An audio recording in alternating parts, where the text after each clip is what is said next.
ሰላም ውድ ማይሰራውያን እንዴት ቆያችሁልን? በዛሬው ዕለቱ ክለባችን የመለከቱ በርከት ያሉ አዳዲስ መረጃዎች ይዘን መጥተናል።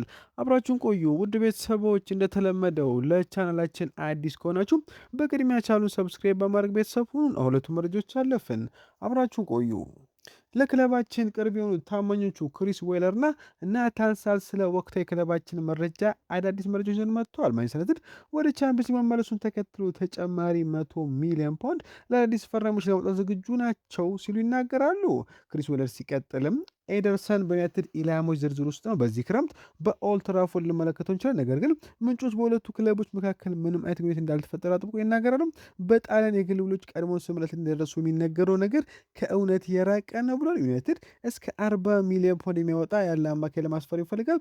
ኤደርሰን እንዲሁም ማቲያስ ፈርናንዴዝ እና የቦርንማውዙ አሌክስ ስኮት እና ታይለር አዳምስን ጨምሮ በዚህ የገንዘብ መጠን ሊገኝ ይችላል። ነገር ግን አሁን ለዩናይትድና አትላንታ በኤደርሰን ጉዳይ ምንም አይነት ግንኙነት አልጀመሩም ብለዋል።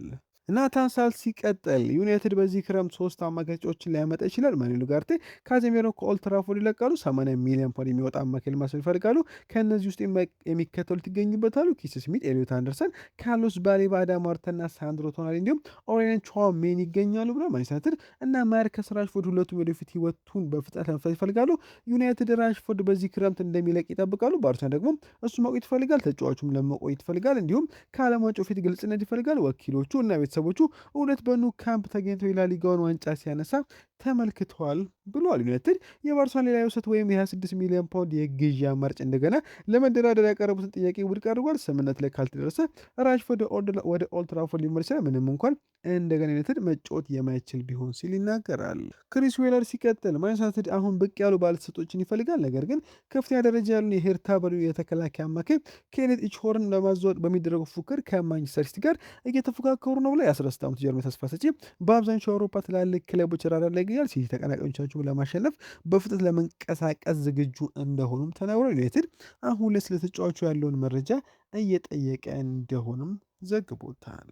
ክሪስ ዌለር ሲቀጥል አንዶኒ ራዮላ ከማንቸስተር ስራ ጋር በተያያዘ ማይክል ካሪክ የዋና አሰልጣኝነት ቦታ ሊሰጠው የተቃረበ መሆኑ ከዩናይትድ ስራ ውድድር ውጭ ሆኖ ነው። ዩናይትድ ምንም አይነት ውሳኔ እንዳልተወሰነ ቢነገርም ሁሉም ምልክቶች ካሪክን እንደሚሾሙ ያመለክታሉ እና የውድድር ዘመኑ ከማለቀው ፊት የካሪክ ሹመት ይፋ ሊሆን ይችላል። ኢራኦላ በርንሞዝን ያቀው ዩናይትድ ካሪክን ለመቆየት ቢወስን ከዋና ዋና ተፎካካሪዎች መካከል አንዱ እንደሚሆን ይነገር ነበር። ነገር ግን የ43 ዓመቱ አሰልጣኝ ከአሁን በኋላ ግምት ውስጥ አይገባም። ይህም በክሪስታል ፓላስ እና በቼልሲ አመራር ክፍት የስራ ቦታዎች ላይ ማየት ነፃነት ይሰጠዋል ብለዋል።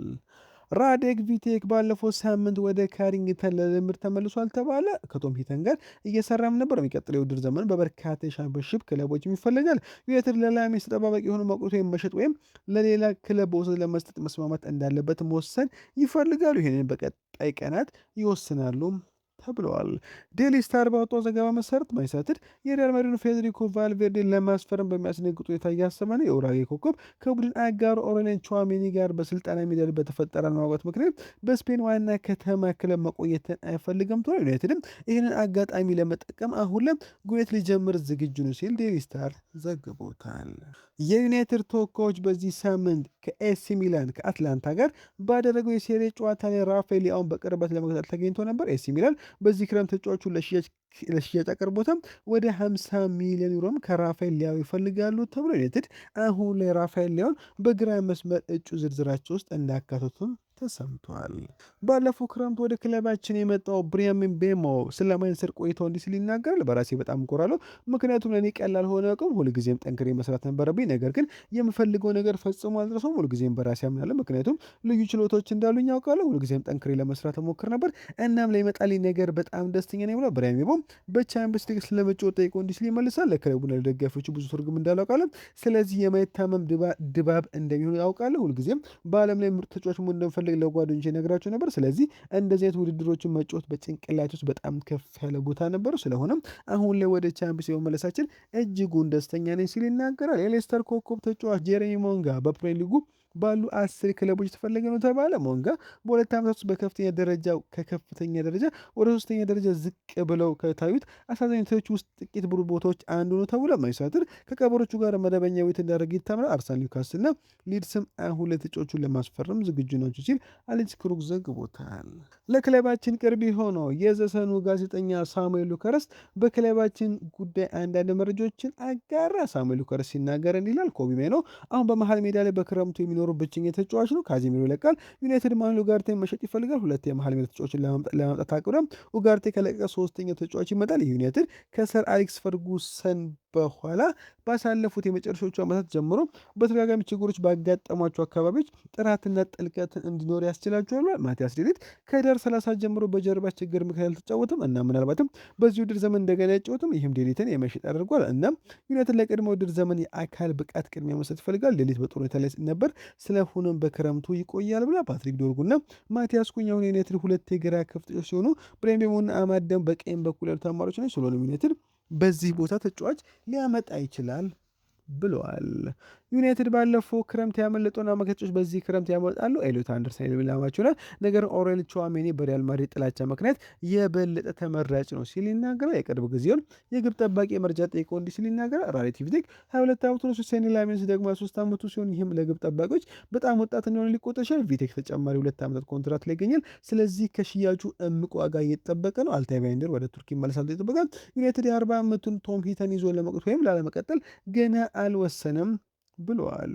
ማንቸስተር ዩናይትድ ባለፈው ዓመት የክረምት የዝውውር መስኮት ስኬታማ ከሆነ በኋላ በዋናነት ከ22 እስከ 26 ዓመት ዕድሜ ያለች ተጫዋቾችን ኢላማ ያደረገ ነው ብሎ ማቲያስ ኩኛ፣ ብራሂም ቤሞ፣ ቤንጃሚን ሴስኮ እና ሴኒ ላሜንስ ከዩናይትድ ከፍተኛ ተደማጭነት ካለች ተጫዋቾች መካከል ናቸውም ብሏል። ማይልስ ሉዊስ ስኬሊ በማንቸስተር ዩናይትድ እንደ ግራ መስመር ተከላካይ አማራጭ ሆኖ ይታያል ሲል ይናገራል። ሳሙኤል ሉከርስ በመጨረሻ በሚቀጥሉ ዘመን ማንቸስተር ዩናይትድ ቡድኑን ለማጠናከር ቢያንስ 5 ፈራሚዎችን ይፈልጋል። ዩናይትድ ፍላጎቱ የሚከተሉት ማምጣት ነው ብሎ 3 የማለት ተጫዋቾችን የግራ ተጠባባቂ አጥቂና ለሴኒ ላሜንስ ድጋፍ የሚሰጥ አዲስ ግብ ጠባቂ ማምጣት ነው ሲል ሳሙኤል ሉከረስ መረጃውን ቋጭቷል። የዛ አትሌቲክሱ አምደኛ አንዲ ሚተን ስለ ጆሹዋ ዚርክዚ ከክለባችን ጋር ስላለው የወደፊት ጊዜ እንዲህ ሲል ይናገራል። በአጠቃላይ በሱ ላይ ያለው በስጭት በጣም ጥሩ ልምምድ ማድረግ መቻሉ ይመስለኛል። እሱ በጣም ተወዳጅ የመልበሻ ክፍል አባል ነው። ተጫዋቹ ጊዜ ምስሉ ይሉታል እጅግ በጣም ተሰጥቶ እንዳሉ ተደርጎ ይታያል። ነገር ግን በሜዳ ላይ ያንን እያሳየ አይደለም። ስለዚህ ጆሹዋ በጣም ጥሩ በሆነ ቡድን ውስጥ ጥሩ መስራት እንደሚችልም ስሜት አለ። እንዲሁም በአንድ አሰልጣኝ ስለመጣና ከዚያም በተለየ ስርዓት ውስጥ እንዲጫወት ስለጠየቀ ለእሱ የተወሰነ ከባድ ነበር። ነገር ግን ለማንቸስተር በመደበኛት ለመጫወት በቂ ነው ማለት አይደለም። ተስማሚ ዋጋ ቢቀርብ ዩናይትድ እሱን ለመሸጥ ፈቃደኛ ይሆናል ብዬ አስባለሁ። ሌላኛው የዛልትስ ጋዜጠኛ ላውሪ ስለ ቹዋሜኒ ጠይቆ እንዲህ ሲል ይመልሳል። እሱ ሊመለከቱ የሚገባ ስለሰች ሰው ይመስለኛል። ቀደም ሲል ለሪያል ማድሪድ ወጥ የሆነ ተጫዋች እንደሆነ እናውቃለን። በእርግጥ እንደሚሸጠው ይለቅ እንደሆነ ወይም አዲሱ ላይ እንደሚቀርብለት አላውቅም። ምናልባት በማድሪድ ውስጥ ያለው አለመረጋጋት ነገሮች ይለውጣል እና ዩናይትድ ጥያቄውን ለማቅረብ እዚያው ይገኛሉ ብሏል። ላውሪ በመቀጠልም ስለ ዩናይትድ የመሀል ሜዳ ቅጥር ጠይቆ እንዲህ ሲል ይመልሳል። ማንቸስተር እያሰባቸው ያሉት 10 የመሀል ሜዳ ተጫዋቾች ሊኖሩ ይችላል። ነገር ግን አብዛኞቹ በዚህ ፖድካስት ላይ ጠቅሰናል። ብዙ ስሞች ያሏቸው በአንዳንዶቹ ላይ እድገት እያሳደሩ በዝውውር ክፍያ በደሞዝ ምን ያህል እንደሚያስወጡ የተመለከቱ ነው። ያነሳናቸው አማራጮች አሉ። ባሌባ በዌስት ሃም የሚገኘው ፈርናንዴስ፣ ዋርተን፣ ቶናሊ እንዲሁም አንደርሰን በግልጽ ቁጥር 1 ኢላማ ናቸው ብሏል። አንዲ ሚተን ስለ አማድ አሳዛኝ አፈጻጸምና ዩናይትድ እሱን ለመሸጥ ይፈልጋሉ ስለሚጠይቀው እንዲህ ሲል ይመልሳል። ማንቸስተር አማድን በክረምቱ መልቀቅ እንደሚችል የሚያሳይ ምንም አይነት ምልክት ሰምቼ ስለማለት ከጆሹዋ ዚርክዚ ጋር ተመሳሳይ ምድብ ውስጥ ማስገባት አልፈልግም ሲል መረጃውን ይቋጫል። ማንቸስተር ዩናይትድ በዚህ ክረምት ከስፖርቲንግ ሊዝበን ኮኮ ማክሲ አራሆ ወኪሎች ጋር ስለ ዝውውሩ ይታደርጓል ተባለ። ማክሲ አራሆ በዚህ ውድድር በቻምፒየንስ ሊግ ያሳየው አስደናቂ ብቃት የክንፍ ተጫዋቹን ከፍተኛ ደረጃ እንዲሰጡ አድርጎታል። እናም አሁን ከፕሪሚየር ሊግ የተውጣጡ በርካታ ክለቦች ስለ ዝውውሩ ወኪሎቹን አነጋግረዋል ሲል የፖርቹጋሉ ስፖርት ዊትነስ ዘግቦታል።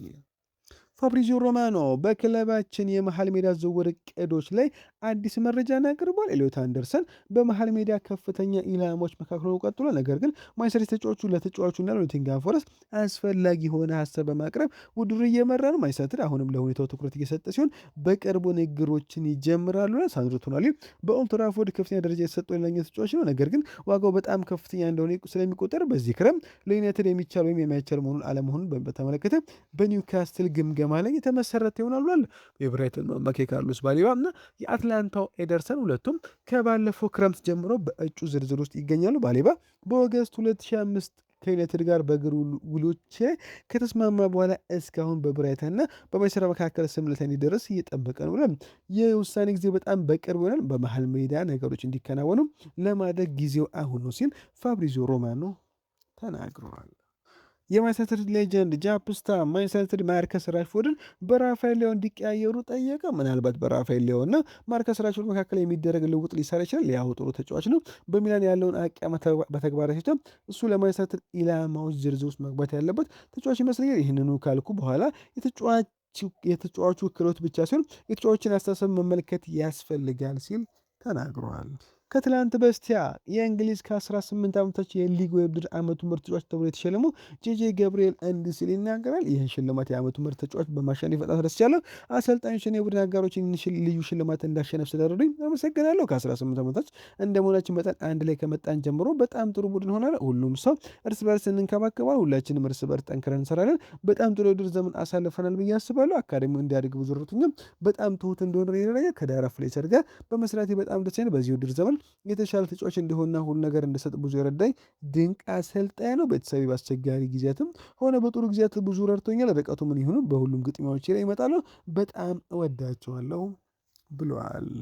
ማንቸስተር ከዚህ ውድድር ዘመን በኋላ ዋና አሰልጣኝ ሆኖ ለመቀጠል ከማይክል ካሪክ ጋር መደበኛ ሕይወት ለመጀመር ዝግጁ ነው ሲል ስካይ ስፖርት አስነብቧል። ዩናይትድ ከብራይተን ጋር ከሚያደርገው የመጨረሻ የፕሪሚየር ሊግ ጨዋታ በፊት ውይይቶች እንደሚጀምሩ ይጠበቃል። ምንም እንኳን የክለቡ ኃላፊዎች ሌሎች አማራጮችን ቢመለከቱ ማይክል ካሪክ በአሁን ጊዜ ስለሚኖ በይፋ ለመነጋገር ያቀዱት የመጀመሪያው እጩ ነው ተብለዋል። ከውድድር ዘመኑ መጠናቀቅ በኋላ ከክለባችን የሚለቀው ካዜሜሮ እንደ ቶናሊ፣ ባሌባና አንደርሰን ካሉ አማራጮች መካከል ብሩኖ ጉማሬሽ በማንቸስተር እሱን ለመተካት ተስማሚ ስም እንደሚሆን ተናገረ። ለእኔ ሶስቱም በራሳቸው መንገድ ተሰጥኦ ያላቸው ተጫዋቾች ናቸው። ነገር ግን ማን ለማንቸስተር በተሻለ ሁኔታ እንደሚስማማና ሚኔን በትክክለኛ መንገድ ማን ሊይዝ እንደሚችል ብትጠይቁኝ እኔ ብሩኖ ጉማሬሽን እመርጣለሁ። ባሌባ በአካል በጣም ጠንካራና አሁንም እያደገ ያለ ተጫዋች ነው። ቶናሊ በጣም ዲሲፕሊን ያለውና ብልህ ተጫዋች፣ ነገር ግን ጉማሬሽ ይህ ቡድን የሚያስፈልገውን ሁሉ ነገር ይዟል። የጨዋታ ሁኔታ ይረዳል። በኃይል መጫን ይችላል። ከሁሉም በላይ ደግሞ ጨዋታውን መቼ መቆጠር እንዳለበትና ፍጥነት መቀነስ እንዳለበት ያውቃል። ይህ ሚዛኑ ዩናይትድ በመሀል ሜዳ ላይ የጎደለው ነገር ነው። እንደ ኮቢ ማይኖ ያለ ሰው ከእሱ ጋር በመሆኑ ብሩኖ ጉማሬሽ ለማይኖ ነፃነት ላይ ይሰጠዋል። ማይኖ ኳሱን ይዞ ጨዋታውን ማራመድ ይችላል። ይህ ጥምረት በጣም ጠንክሯል። ምክንያቱም ብልህነትን፣ ጉልበትና ቴክኒካዊ ጥራትን ስለሚቀላቅለው። በተጨማሪም ብሩኖ ጉማሬሽ አስቀድሞ በእንግሊዝ ፕሪሚየር ሊግ አድርጓል። የፕሪሚየር ሊግ ልምድ ስላለ የመላመድ ጊዜ ያስፈልጉ በዚያ ቦታ ላይ ፈጣን ስነ ማሳደግ ከፈለገ ብሩኖ ጉማሬሽ ከመጀመሪያው ቀን ጀምሮ ሁሉ ነገር የበለጠ ተረጋጋ ማድረግ የሚችል ስም ነው ሲል የሀገሩ ልጅ እንዲተካው ጠይቀዋል። ፋብሪዚዮ ሮማኖ ስለ ማይክል ካሪክ ተጠይቆ እንዲህ ሲል መልሳል። ማይክል ካሪክ አዳዲስ ፈራሚዎችን ያሉት ተጫዋቾች በመጠቀም የበለጠ ማድረግ እንደሚችል ያምናል። በአስፈላጊ ዝውውር መስኮትና ጥሩ ውሳኔዎች ማንቸስተር ወደፊት በጣም ልዩ ነገሮችን ሊያደርግ እንደሚችል ያምናሉ። ማይክል ካሪክ ለማንቸስተር በሚቀጥሉት ቀናት ይፋ ንግግርም ይጀምራሉ ብለዋል። ላውሪ ዊትዌል በዚህ ክረምት ስለ ክለባችን ኢላማ ጠይቆ እንዲህ ሲል ይመልሳል። ካዜሚሮ መተካት ዋና ዓላማቸው ነው። ሁሉንም ስሞች አይተናል። ትኩረቶች መሀል ሜዳ ላይ ያደረጉ ሲሆን ሁለት የመሀል ሜዳ ተጫዋቾችን ያመጣሉ። ምናልባትም ሶስተኛው ማን መምጣት እንደሚችሉና ያን ወጪ ወይም ከአካዳሚ ውስጥ ማስተዋወቅ እንደሚችሉ ወይም እንደመችሉ በመመስረት ላይ ይሆናል ብለዋል። ማንቸስተር ባለፈው የክረምት የዝውውር መስኮት በኤሚሊያኖ ማርቲኔዝ ላይ ከፍተኛ ፍላጎት ማሳየቶች ይታወሳል። ዩናይትድ በጥር ወር መጨረሻ ላይ የግብ ጠባቂ ክፍሉን ለማጠናከር ሲፈልግ እንቅስቃሴ መርሯል። ነገር ግን አስቶን ቪላ በዚህ ክረምት ኤሚሊያኖ ማርቲኔዝን ለመልቀቅ ዝግጁ አይደሉም ተብለዋል። ክለባችን የጄምስ ጋርነር የመሃል ሜዳ ምልመላ ዕቅዳቸው አካል አድርጎ የመመለስ እድል እያሰሙ ተባለ። የቀድሞ የአካዳሚ ተመራቂ ከአዲስ የውድድር ዘመን በፊት የቡድኑን ጥልቀት ለማጠናከር እንደ አማራጭ ተደርጎ ይወሰዳል። ጋርነር በዩናይትድ ደረጃ በተቀመጠው የቅጥር ስትራቴጂ ዝቅተኛ ዋጋ ባለው ክፍል ውስጥ ይቀመጣል። ይህም ከሌሎች ከሚገመገሙ ኢላማዎች ጋር ሲነጽር ተመጣጣኝና ዝቅተኛ ዋጋ ያለው አማራጭ ያደርገዋል ሲል ፉትቦል ኢንሳይደር ዘግቦታል። ሮብ ዳውሰን ባወጣው መረጃ መሰረት ማንቸስተር በሚቀጥለው ውድድር ዘመን አንድሬ ኦናናን በቡድናቸው ውስጥ ለማካተት እቅድ የላቸውም። ከቀጣዩ ውድድር ዘመን በፊት ከቁጥር አንዱ ሴኔ ላሜንስ ጋር ለመወዳደር ወደ ዩናይትድ ተመልሶ እንዲመጣ ተስፋ አድርጎ ነበር። ነገር ግን የ30 ዓመቱ ተጫዋች በክለቡ እቅድ ውስጥ የለም። እንዲሁም ማንቸስተር በዚህ ክረምት ግብ ጠባቂ ለማስፈረምም ዝግጁ ነው ብለዋል። ኦማር ቤራዳና ጄሰን ዊልኮክስ ማይክል ካሪክ ለማንቸስተር ዋና አሰልጣኝ ስራ ትክክለኛ ሰው መሆኑን ደምድሟል። በዚህ ሳምንት ስለ ምርጫቸው ውስጥ ለሰር ጂም ራትክሊፍ ይነግሩታል እና ራትክሊፍ ከተስማሙ ዩናይትድ የወደፊት ህይወቱን ከመረቀጡ በፊት ከካሪክ ጋር መደበኛ ውይይት ይጀምራል ተብሏል። ካዜሜሮ ውድለት ከኖቲንግሃም ፎረስት ጋር በኦልድ ትራፎርድ ከሚያደርገው የስንብት ጨዋታ በፊት በካሪንግተን ወደ ልምድ ተመልሷል። ማኑኤል ኡጋርቴም ከቅዳሜው ጨዋታ በኋላ ትላንት ወደ ልምድ ተመልሷል። ማንቸስተር ዩናይትድ የኖቲንግሃም ፎረስቱና የእንግሊዝ አማካይ ኤሊዮት አንደርሰንም ለማዘዋወር ይፋ ንግግር ለመጀመር ዝግጁ ነው ሲል ቢቢሲ ስፖርት ዘግቦታል። ኒኮ ሼራ ባወጣው ዘገባ መሰረት ማንቸስተር ለማይከል ካሪክ እስከ 2029 ድረስ ኮንትራት ለማቅረብ ዝግጁ ናቸው ብለዋል። ኢንዲካይላ ማንቸስተር ዩናይትድ ባለፉት ዓመታት ካየናቸው እጅግ አስደሳች የዝውውር መስኮቶች አንዱን ለማድረግ እየዘጋጁ ነው ብለው ባለቤቶቹ ነገሮች ለማስጠቅ ዝግጁ ናቸው። ይህም ለደጋፊዎቹ በጣም አስደሳች ነው። አንዳንድ ታላላቅ ሰዎች ሲለቁ አስቡት። ምናልባትም ደጋፊዎች የሚያስደነግጡ ጥቂት አስገራሚ ነገሮችን ጭምር እንመለከታል። ነገር ግን ደጋፊዎቹ አይጨነቁ፣ ምክንያቱም በሚለቁት ቦታ በኦልድ ትራፎርድ በደስታ የሚመኩ አንዳንድ ትላልቅ ተጫዋቾች ይመጣሉ ሲል ክለባችን ቅርብ የሆነው ኢንዲካይላ ዘግቦታል። ዴቪድ ኦርነስቲን እንዲህ ሲል ይናገራል። ባለፉት 2 ወራት በማንቸስተር የቅጥር ሁኔታ እንዴት እንደተሻሻለ አይተናል። ቡድኑ አሁን በትንሹ የተሻለ ግንባታ ላይ እንደሆነ አስባለሁ። እናም የቅጥር ስራው ተሻሽሏል ብዬ አስባለሁ። መቤሞ ኩኛ ላሜን ስትመለከቱ አንዳንድ የክለቡ የቅጥር ውሳኔዎች ፍሬ እያፈሩ እንደሆነ እንገምታል። ይህም ከዚህ በፊት እንደነበሩት አልነበረም። በዝውውር ምርጫዎች ላይ ለአሰልጣኙ ከልክ ያለፈ ስልጣን ሰጥቶ ነበር። ይህ በእርግጥ በኤሪክ ቴን ሃግ ዘመን ምናልባትም በሩበን አሞሪም ላይ የተመለከትነው ነበር። ዴቪድ ሞይስም ከማሯን ፌላኒ ጋር የመሳሰሉትን እንኳንም አይተናል። ከዚህ ለመሸሽ በግልጽ ሞክሯል። እናም ጆሹዋ ዚርክዚ ምናልባትም ፓትሪክ ዶርጉ ላይ ብዙም ተጽዕኖ እያሳደረ እንዳልሆነ ሁሉም እጅግ በጣም ጥሩ ስኬት አልነበሩም ብሏል። ነገር ግን በአጠቃላይ በገበያ ውስጥ በትክክለኛው አቅጣጫ የተንቀሳቀሱ ነው ብዬ አስባለሁ። ስለምሰሙት ኢላሞች አንዳንድ ትርጉም ይሰጣሉ ብሏል። ዴቪድ ኦርነስቲን በመቀጠልም ስለ ማይክል ካሪክ የሹመት ዜና እንዲህ ስል ይናገራል። ደጋፎች በማይክል ካሪክ ስር ያለው ስታይል ለማንነት ምን እንደሆነ ሲጠይቁ ሰምቻለሁ። ይህም በጣም ግልጽ የሆነ ስታይልና ማንነት ስላለው አንዶኒ ኢራኦላ ከሚቀርቡት ዘገባዎች ጋር እጅጉን ይቃረናል። ውጤቶች ጥሩ ነበሩ እና የመሰረተ የቻምፒዮንስ ሊግ የማጣሪያ ዓላማንም አሳክቷል። በነገራችን ላይ ማይክል ካሪክ ስራው እንደሚያገኝ ምንም አይነት ዋስትና አልነበረውም፣ አልተነገረው ነበር። ለዚህም ነው ውይይት መደረግ ያለበት። አሁን ላይ ግን ነገሮች ወደ ጥሩ ደረጃ እያመሩ ነው ሲል ዴቪድ ኦርነስቲን ተናግረዋል። ውድ ቤተሰቦች በመጨረሻም ክለባችን በ2026/27 የውድድር ዘመን በሜዳው የሚጫወትበትን የቁጥር 1 ማሊያውን ይፋ አድርጓል። እኛም በዩቱብ ቻናላችን የፎቶ ፖስት ላይ ለቀናል። ገብታችሁ ተመልከቱልን። መልካም ቀን። ቻናሉን ሰብስክራይብ ማድረግ አይረሳ።